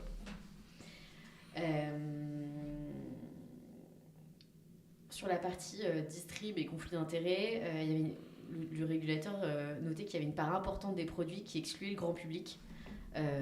Dans la vraie vie, comment tu fais pour que ça ne devienne pas juste une case à cocher? Parfois, le régulateur, il est surprenant. Je trouve beaucoup de qualité, mais parfois il est surprenant parce qu'il protège et il exclut. Et il dit, quand même, c'est pas sympa d'exclure. Enfin, c'est pas sympa d'exclure parce que les conditions pour inclure le grand public sur ces produits-là, elles sont pas faciles. Parce que ça reste des produits complexes, de conseils, etc. Donc, parfois,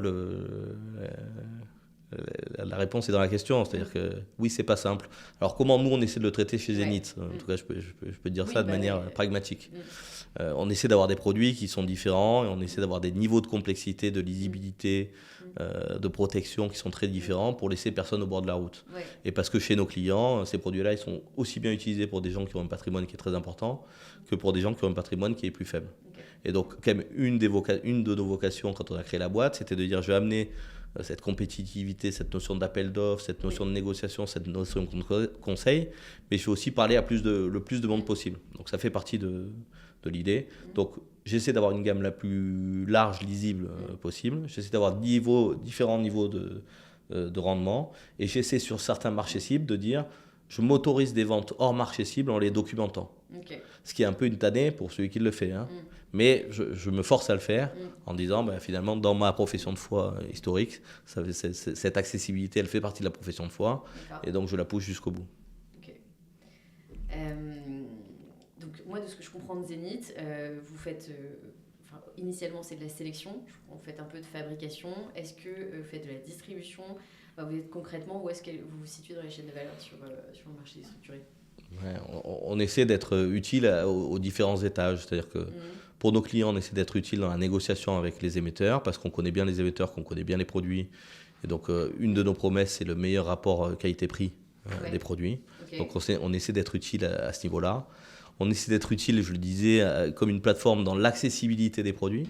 D'accord. Donc, c'est comment tu facilites un référencement, comment tu fais en sorte que ton client il puisse y accéder, etc. Donc, ça, ce gros boulot de facilitation, il est assez important. Et après, on essaie d'être très utile aussi dans l'après-vente du produit, c'est-à-dire la manière de reporter, la manière de suivre les produits et tout le service qui est lié à ça.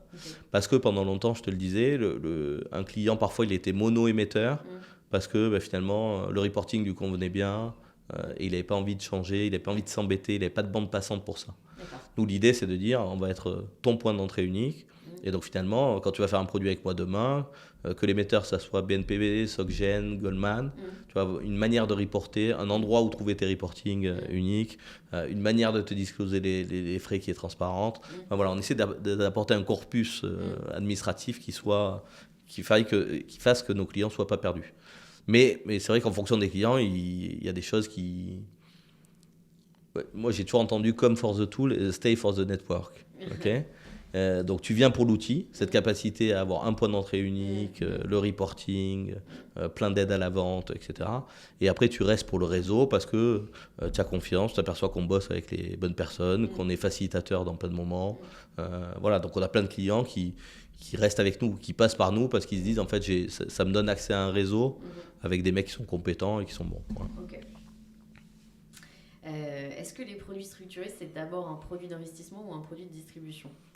Ah, là, on rentre dans les sujets polémiques. Pour le client final, c'est un produit d'investissement. Ouais. Pour le distributeur, c'est un produit de distribution. D'accord. Ce qui est assez intéressant, c'est que quand un produit d'investissement devient un produit de distribution, c'est qu'en règle générale, c'est la preuve d'un grand succès. D'accord. Et donc moi, je m'en réjouis de ça, de dire finalement, oui, c'est un produit d'investissement qui était au démarrage assez spécifique, qui avait une petite place dans les allocations. Et au fur et à mesure du temps, on a gagné de la place dans les allocations, on est utilisé par de plus en plus de monde. Donc évidemment, on est devenu un produit de distribution. Pour moi, c'est un peu la rançon du succès, ou en tout cas, pas la rançon, la signification du succès. Et moi, je m'en réjouis. C'est-à-dire, je ne suis pas du tout partie de ceux qui considèrent qu'un produit il est pertinent s'il est pour une minorité, sous le manteau, pas accessible. C'est pas du tout ma... Les gens, ils aiment bien pourtant ça. Ouais, ils aiment bien, mais ça, je trouve que c'est finalement assez marketing. Alors après, via le sur-mesure, tu peux apporter des petites touches qui font que tu le rends unique et donc tu rends service à ton client. Et d'ailleurs, pourquoi les distributeurs, ils aiment bien aussi? Parce que pour eux, c'est une manière de marquer leur innovation, de marquer à leurs clients qu'ils savent faire. Attends, ça, c'est quand même hyper appréciable. En fait, pour les clients qui ont la taille de patrimoine adaptée, le structuré, c'est quand même partie des rares produits où tu peux faire du sur-mesure de façon, j'allais dire simple. Pas simple, mais pas, c'est pas si compliqué. Ça, et en plus, ces fameux, sur le rappel anticipé, on en parlait, mais ces fameuses occasions de communication positive et de se retrouver avec son client pour faire le point, ça, les distributeurs, ils sont hyper fans. Parce que la bande passante de nos clients, elle est de plus en plus faible.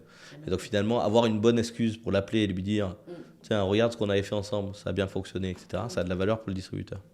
Donc, c'est évidemment les deux, et je m'en réjouis, parce que je pense que ça fait partie du succès. Ouais.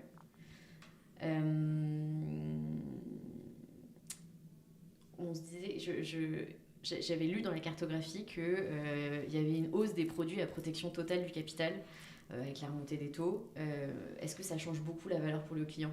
J'imagine que ça change le côté psychologique, ce qu'on disait qui est presque aussi important que la partie performance.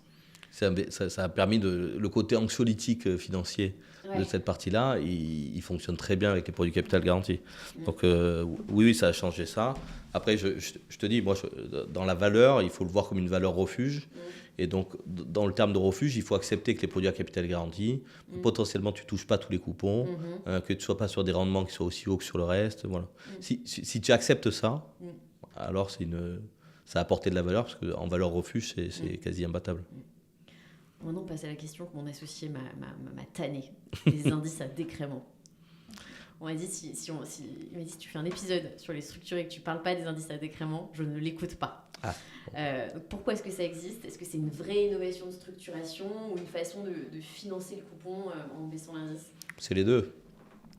Alors, la première chose, c'est qu'il ne faut pas en avoir honte. Et c'est bien d'en parler. Ouais. C'est-à-dire que, moi, je te disais, ma principale crainte sur tous ces trucs-là, c'est le mis-selling. C'est de dire le client qui dit, en fait, on ne m'a pas expliqué, je n'ai pas compris, etc. Alors, comme il est capable de le faire parfois de mauvaise foi, il faut qu'à minima, s'il est de bonne foi, on ait fait le boulot d'expliquer le truc. Donc, je comprends ton associé qui te dit, je n'écoute que si on mentionne le décrément.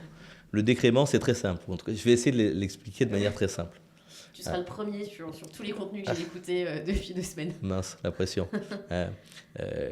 Le décrément, la base, la genèse, c'est une très bonne idée. C'est une très bonne idée. Pourquoi ? Parce que je prends le dernier épisode en date, 2020, Covid. Les sous-jacents ne versent pas de dividendes, pour des raisons soit de politique, soit de réalité économique. Ce qui est un problème pour les banques émettrices. Parce que la banque émettrice, elle te promet un coupon, mais elle, dans le carburant, dans ce qui lui permet de te délivrer un coupon, il y a le dividende qu'elle encaisse et pas toi. D'accord ? Donc c'est un échange de bons procédés. Elle encaisse le dividende, elle te le traduit en coupon. Donc tu imagines bien que pour la banque, l'année où elle ne peut pas encaisser le dividende, elle te paye un coupon qui lui coûte très cher, puisqu'elle n'a pas sa ressource et pour autant, elle dépense. Donc tu peux comprendre que la banque, on disait tout à l'heure, elle n'est pas philanthrope, elle n'a pas envie que ça se reproduise trop souvent. Ouais. Ça, c'est la première chose. La deuxième chose, c'est que tu comprends aussi, via cet exemple-là, qu'il faut travailler avec des grosses banques. Parce que si c'est une petite banque, une année comme ça te met au tapis. Ouais. Donc ça vient illustrer deux propos précédents qu'on a eus. Donc on a compris ça. Donc la banque derrière, elle te dit, moi je veux bien continuer à te faire des produits sur des indices classiques, Eurostock, CAC 40. Par contre, tu vas être très déçu des coupons. Parce qu'en fait, comme maintenant j'intègre que ce risque de dividende il s'est réalisé et qu'il y a potentiellement un moment où je ne vais pas les toucher, je vais faire comme si les dividendes ils étaient soit beaucoup plus faibles que la réalité, soit comme si je n'allais pas toucher. Okay. Donc tu ne vas pas aimer le coupon que je vais te proposer. Okay. Et donc là, c'est un échange de bons procédés. Tu discutes avec la banque émettrice et tu dis comment on fait pour partager ce risque-là, ou est-ce que je peux porter une partie de ce risque-là. En échange de quoi tu continues à me faire des conditions qui sont attractives sur le coupon. Les indices à décrément, leur genèse, c'est ça. C'est de dire la banque est traumatisée par un risque qu'elle n'a plus envie d'assumer seule. Elle va le faire partager à son client. En échange de quoi elle va continuer de lui offrir soit des barres de protection, soit des coupons qui sont attractifs. Donc, c'est une très bonne idée parce que sinon, l'offre en produits structurés, elle se serait tarie ou en tout cas, elle aurait été beaucoup moins intéressante pour le client. Là où ça devient un peu plus discutable, c'est qu'il faut que la valeur qui soit créée par le fait d'accepter ce dividende fixe, ce décrément, le client en profite. D'accord. Donc, si tu as le même niveau de coupon que sur un Eurostock, sur un indice à décrément, il y a un problème. Ça veut dire que la marge, elle est partie quelque part. Qui l'a conservée ? Est-ce que c'est l'émetteur parce qu'il y a vu un moment une occasion de refaire ses marges ? Est-ce que c'est le distributeur parce qu'il est trop gourmand ? Voilà. Donc, l'idée, c'est bien que cette valeur qui est apportée, elle soit partagée. D'accord. À partir du moment où elle est partagée, l'indice à décrément, c'est une bonne idée. Et après, si tu veux rentrer un peu plus dans le détail, il y a le décrément en pourcentage et le décrément en points. En pourcentage, ton niveau de décrément de dividende fixe, il s'adapte au niveau de ton indice. En points, ce n'est pas le cas. Donc, je prends un exemple. Tu lances un produit, un indice à 1000 points. Tu prends 50 points de décrément, ça fait 5%. Si l'indice tombe à 500 points, parce que c'est la guerre, alors ton décrément de 50 points, il représente 10% du poids de l'indice. Donc là, tu vois bien que les intérêts composés dans ce sens-là, ils sont très défavorables. Donc, les indices à décrément en points, ils sont plus dangereux. Donc, ils doivent apporter plus de valeur à la formule que tu offres à ton client. D'accord. Donc, même logique. C'est des outils qui sont redoutables. C'est des outils qui ont permis à certains de nos clients de faire des opérations fantastiques. Par contre, c'est des outils qu'il faut utiliser en connaissance de cause. Et là où moi, je suis assez à l'aise sur les indices à décrément parce que je vois bien la valeur qu'ils apportent. Là où je suis plus mitigé ou plus circonspect, tu peux faire la même chose sur les actions. Je parlais tout à l'heure de BNP Paribas. BNP Paribas, tu peux le traiter l'action standard ou BNP Paribas avec un décrément. Même logique, tu assumes le risque de dividende en disant au trader, tu pourras prélever le dividende quoi qu'il arrive. Évidemment, sur l'action avec le décrément, tu vas avoir un coupon qui est supérieur que sur l'action classique.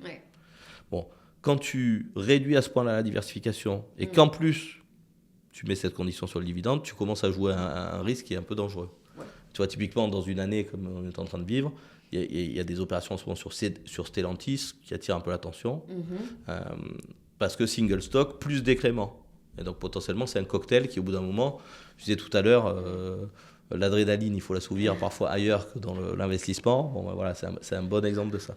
Ouais. Donc, les décréments, de manière générale, un bon outil qui nous a permis de faire des choses extraordinaires, mais potentiellement défavorable pour le client. En tout cas, il faut qu'il comprenne ce qui se passe et il faut que ça améliore la formule qui lui est proposée. Okay. Si tel est le cas, moi, je trouve que bien utilisé, c'est assez intéressant. Ouais.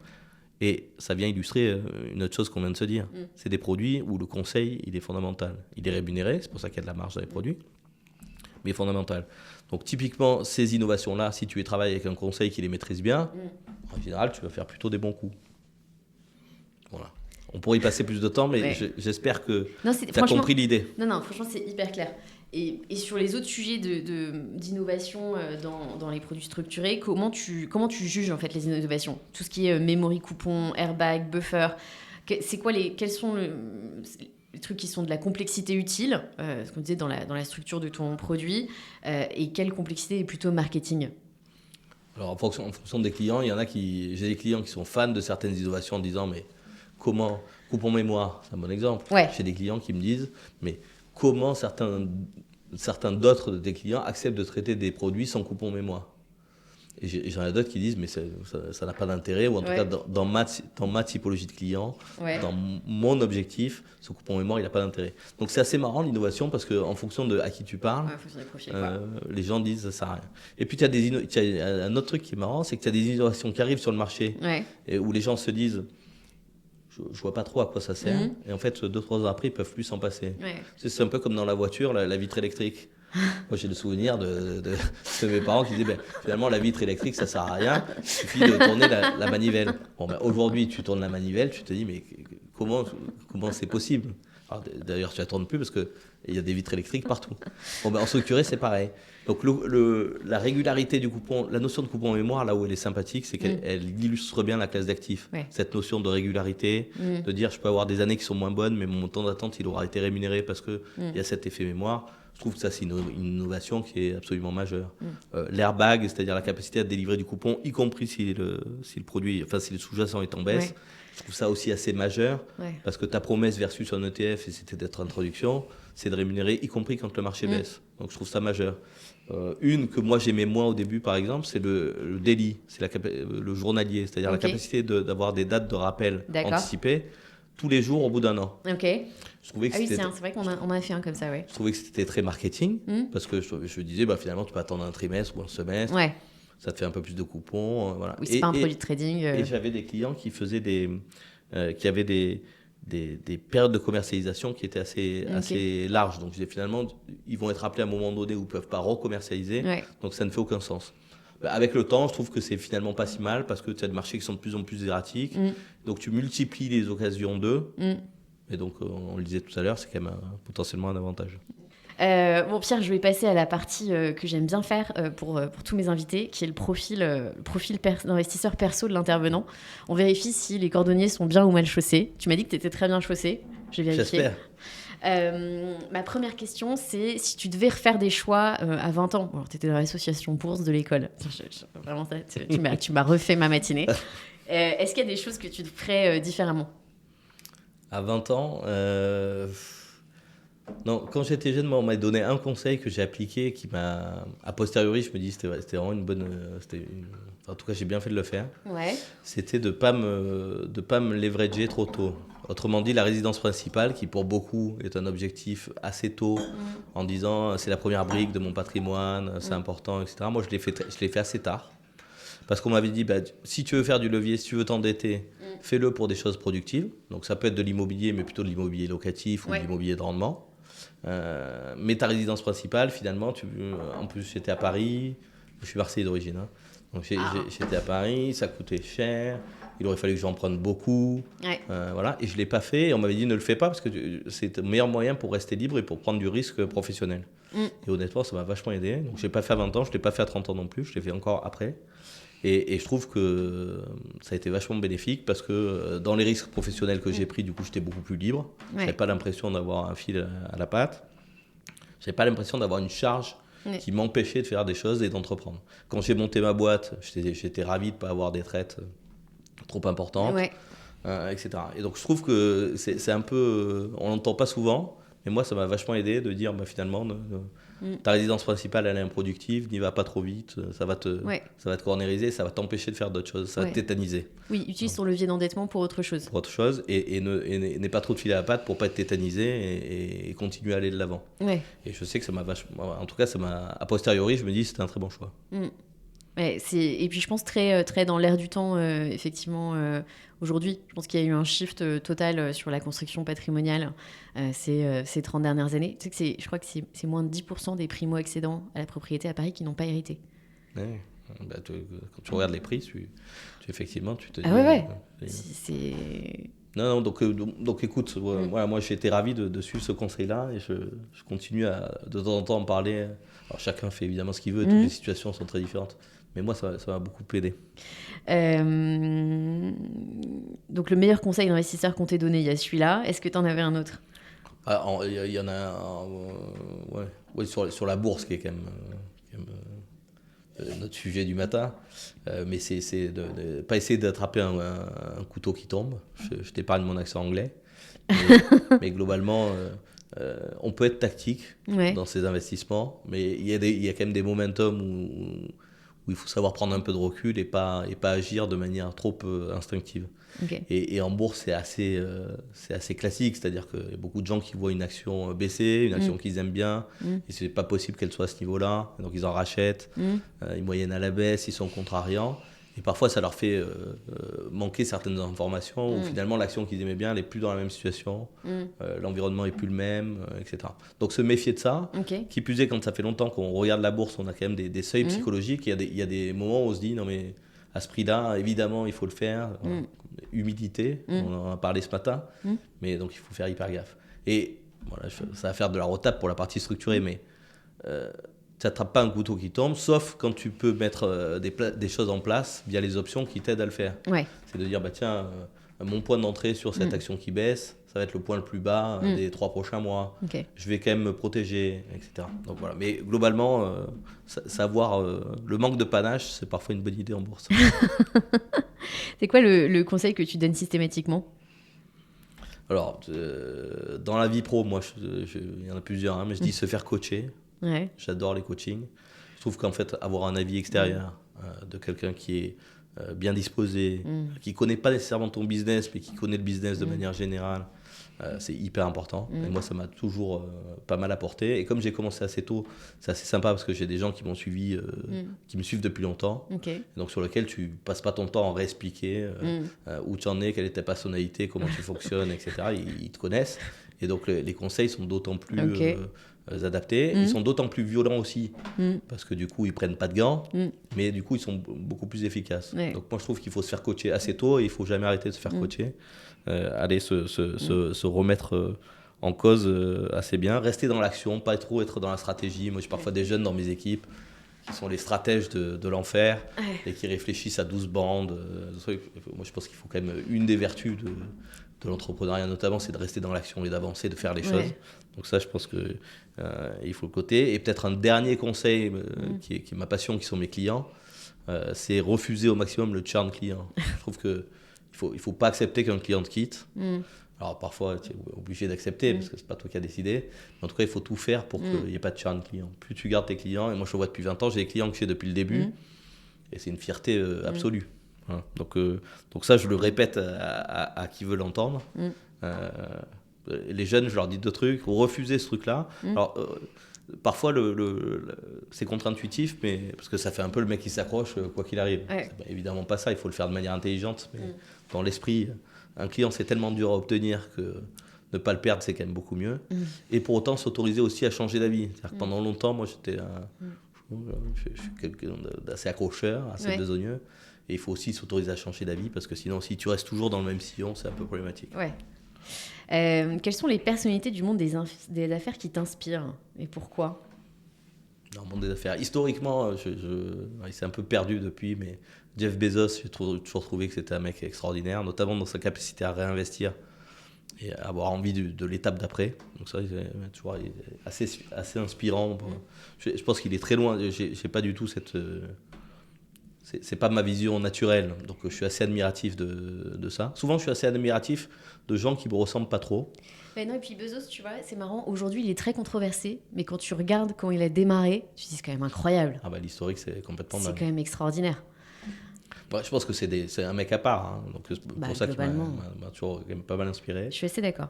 Après, plus proche de moi, j'ai toujours pareil, qui ne me ressemble pas vraiment. Mon associé historique qui s'appelle Éloi Breza, qui a plein de qualités, notamment, il voit assez bien les points d'infection. Ah ouais. On en parlait tout à l'heure sur le Covid, où on a parlé de l'intelligence artificielle. Ouais. Il sent très bien ces trucs-là. Et c'est assez rassurant d'avoir quelqu'un comme ça à côté. Ok. Parce que... il sent les tendances, quoi. Ouais, il sent les tendances et il est très observateur. Donc il va voir les choses, il sent les choses. Donc ça, je suis assez admiratif. Et puis après, encore plus de moi, j'ai des amis moi, qui sont dans la mode, qui ont fait... je sais pas si tu connais la marque Molly. Ah, mais bien sûr. Charlotte Desfayet, c'est ça ? Exactement. J'ai écouté son podcast. Je sais plus chez qui elle est passée. Peut-être chez Pauline Léniaud. C'est possible. Et moi, je suis hyper admirative. En fait, de la capacité à investir le territoire et en faire parce que Molly, c'est la layette. Et à la base. À la base. Et elle en a fait une marque pour femmes extraordinaire. Et je suis assez admiratif de ça. Parce qu'elle le fait très bien. Je trouve, même moi, qui n'ai pas un sens esthétique très développé. Oui, je ne porte pas de jupe en maille, Pierre. Je trouve ça très beau et j'en offre du coup avec plaisir. Ma femme est ravie. Mais la réalité, c'est que je trouve que ces business-là, où j'ai une autre copine qui s'appelle Marie Dragnès, qui est patronne chez Courrèges. Ah oui, incroyable. Je trouve que ce qui est fou, c'est d'arriver dans ces trucs qui sont du business, donc ça reste du business, mais d'avoir de la sensibilité, le sens de l'esthétique, le sens du beau. Et c'est tellement loin que à chaque fois je suis admiratif en me disant, mais pour moi, le business, c'est quand même plutôt efficace, pragmatique. Tu vois, on en a parlé ce matin, outils redoutables, dans la location, à quoi ça sert, le cas d'usage, rien. Et donc ces business-là qui sont des business de sensibilité, mais qui quand même rapportent de l'argent, il faut bien dire ce qui est. Je suis admiratif parce que je me dis il faut un jeu de jambes extraordinaire et ça, mais je le dis pour toi aussi, je trouve que les femmes là-dessus par rapport aux hommes, cette capacité à gérer des business à plusieurs dimensions qui moi m'impressionne. Ouais, nous on a beaucoup axé Anaxago à la création sur le lien humain alors que tout était digital, et dire comment on faisait pour recréer du lien. Tu vois, on a une newsletter qui est très incarnée, on a des petites choses et on sait que ça contribue énormément au goodwill de la marque dans des contextes qui parfois sont plus compliqués ou parfois quand tu es en train de créer de la relation client très positive, tu sens que c'est des trucs qui pourraient paraître du détail dans un business plan, mais qui en fait contribuent beaucoup à ta valeur de marque. Le fait de ce qu'on disait tout à l'heure, tu viens pour l'outil, tu restes pour le réseau, pour moi c'est exactement ça. Et l'intelligence artificielle, tu vois, y compris en structuré, tu avais des gens qui avaient tout misé ou qui ont dépensé des fortunes sur outils de pricing, outils de reporting, qui étaient à mon avis parfois assez décorrélés ou trop en avance par rapport à l'usage qu'en avaient nos clients. Donc je me disais c'est fou quand même de dépenser autant d'argent dans ce truc-là qui me paraît pas si utile que ça. Et finalement quand je vois l'intelligence artificielle arriver en me disant finalement ces trucs-là qui ont coûté des millions d'euros, ils vont être faisables beaucoup plus facilement, etc. À leur place, ça m'ennuierait. Et donc, ce qu'il faut, c'est créer ce réseau-là pour que ton outil, ça soit une des raisons de l'écosystème, mais qu'il y ait un supplément d'âme à côté. Ouais, je suis complètement d'accord.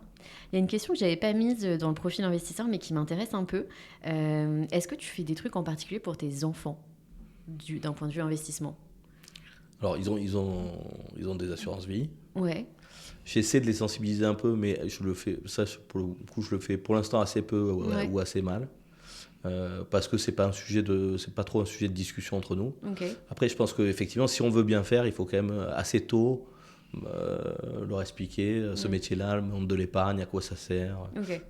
Donc plutôt dans la partie éducative. Ouais. Mais il n'y a pas des dispositifs que tu recommanderais en disant Non, ce que je fais dans leur assurance vie, parce que je choisis évidemment leur place, c'est que je suis plutôt risqué parce qu'ils ont du temps devant eux.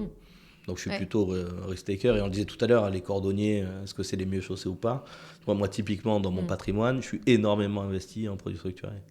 Donc parfois les mecs disent ah ben non, les produits structurés il n'y a qu'à voir, ceux qui en vivent ou ceux dont c'est le métier, ils en ont pas en perso. Enfin, tu regarderais mon portefeuille. Alors ça serait pas un bon exemple parce que moi je pense que la proportion est beaucoup trop importante. Mais parce que je suis tellement dans la défense de mes clients que quand c'est perso, là pour le coup j'ai un peu plus de panache et je suis un peu plus un risk-taker. Ce que je disais tout à l'heure, condenser plutôt que disperser, je pense que c'est assez important. Et donc moi en perso, j'ai évidemment beaucoup structuré et j'ai des structurés avec des niveaux d'agressivité qui sont pas représentatifs du marché français. C'est-à-dire que je prends plutôt des risques sur ce sujet-là. Mais parce que comme mes enfants, mais un peu moins sans doute, je considère que j'ai du temps devant moi. Oui, donc en fait, puis c'est ton métier, tu connais aussi, tu t'éclates là-dedans. Après, ça ne m'empêche pas de temps en temps de me tromper aussi. Hein. C'est-à-dire que de temps en temps, on ne fait pas que des bonnes choses. Mais d'ailleurs, ça, c'est assez marrant. Peut-être que ça sera la conclusion. En tout cas, c'est toi qui la donneras. Mais tout à l'heure, on parlait des frais. Sur les frais, en 20 ans, j'ai eu beaucoup de succès, quelques échecs sur des produits. Les produits qui ont échoué, c'est pas parce qu'ils étaient trop chargés. Hein.